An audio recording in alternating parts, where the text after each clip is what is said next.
فاسق کا مطلب ہوتا ہے اطاعت سے نکلا ہوا، فسق کا معنی ہوتا ہے کسی چیز سے نکل جانا۔ تو اسلام کی اصطلاح میں فاسق وہ ہوتا ہے جو اطاعت سے نکلا ہوا ہو۔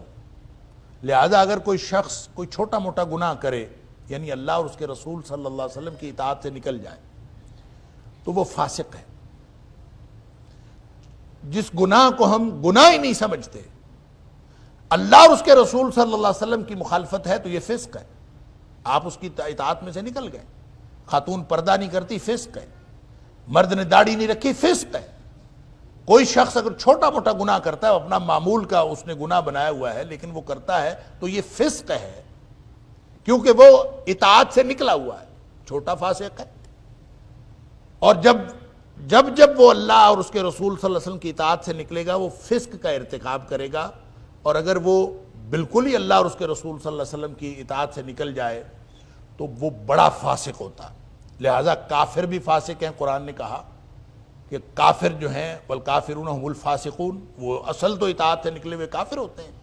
لہذا جو جتنا بڑا اللہ اور اس کے رسول صلی اللہ علیہ وسلم کی اطاعت سے جتنا زیادہ نکلا ہوا ہے، اتنا بڑا وہ فاسق ہے۔ اللہ تعالیٰ معاف۔ ہر کافر فاسق ہوتا ہے لیکن ہر فاسق کافر نہیں ہوتا۔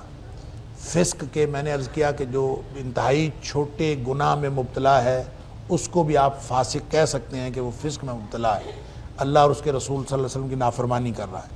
لیکن آپ ہر فاسق کو کافر نہیں کہہ سکتے، کیونکہ کفر جو ہے وہ ایک انتہا درجے کا فسق ہے کہ آپ جب بالکل اللہ اور اس کے رسول صلی اللہ علیہ وسلم کی اطاعت سے انکار ہی کر دیں کہ ہم نے اس کو کرنا ہی نہیں ہے، تو پھر وہ انسان کافر ہوتا ہے، وگرنہ وہ کافر نہیں ہوتا۔ لہٰذا کلیہ یہ ہے کہ ہر فاسق کافر نہیں ہوتا، البتہ ہر کافر فاسق ہوتا ہے۔ اس سے بچنے کا طریقہ یہ ہے کہ اللہ اور اس کے رسول صلی اللہ علیہ وسلم کی نافرمانی نہ کی جائے۔ جہاں آپ کو پتہ چل جائے کہ اللہ اور اس کے رسول صلی اللہ علیہ وسلم کا یہ حکم ہے، فوراً اس کی فرمانبرداری کی جائے یا اس کی فرمانبرداری کرنے کی کوشش کی جائے۔ جب آپ اس کے اوپر عمل کرنے کی کوشش کرتے رہیں گے تو انشاءاللہ فسق کی مرض سے فسق کے مرض سے آپ بچتے رہیں۔ اگر دیکھیں آدمی جب چھوٹی چھوٹی چیزوں میں ریلیکس ہونا شروع ہو جاتا ہے تو پھر وہ فسق میں مبتلا ہونا شروع ہو جاتا ہے۔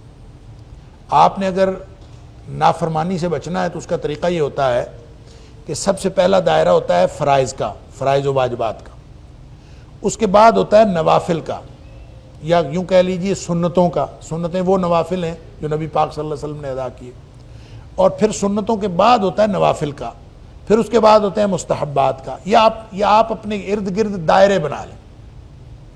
اگر آپ صرف واجبات اور فرائض ادا کر رہے ہیں تو آپ فسق سے بچے ہوئے ہیں، لیکن جب بھی آپ کو نقصان ہوگا، جب بھی آپ ریلیکس ہو کے کوئی اپنے عمل کا نقصان کریں گے تو آپ فسق میں مبتلا ہو جائیں گے، کیونکہ آپ آخری کنارے پہ بیٹھے ہیں جب آپ فرائض و واجبات ادا کر رہے ہیں۔ بس شیطان بھی جب پہلا حملہ کرے گا تو آپ کے فرائض و واجبات پہ کرے گا۔ لہذا اگر آپ نے اپنے ارد گرد دائرے بنائے ہوئے ہوں، فرائض و واجبات کے اوپر سنتوں کا دائرہ ہو، اس کے اوپر نوافل کا دائرہ ہو، اس کے اوپر مستحبات کا دائرہ ہو، تو جتنا زیادہ آپ ان دائروں سے اپنے عمل کو لپیٹتے چلے جائیں گے، اتنا زیادہ آپ فسق سے دور ہوتے چلے جائیں گے۔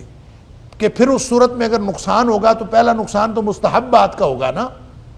اگر مستحبات کا نقصان ہوا تو آپ کو اسی وقت احساس ہو گیا کہ میرا نقصان ہو رہا ہے، آپ ریکور کر لیں گے، تو آپ ابھی فسق سے بہت دور ہیں، تو آپ اس کو ریکور کر لیں گے۔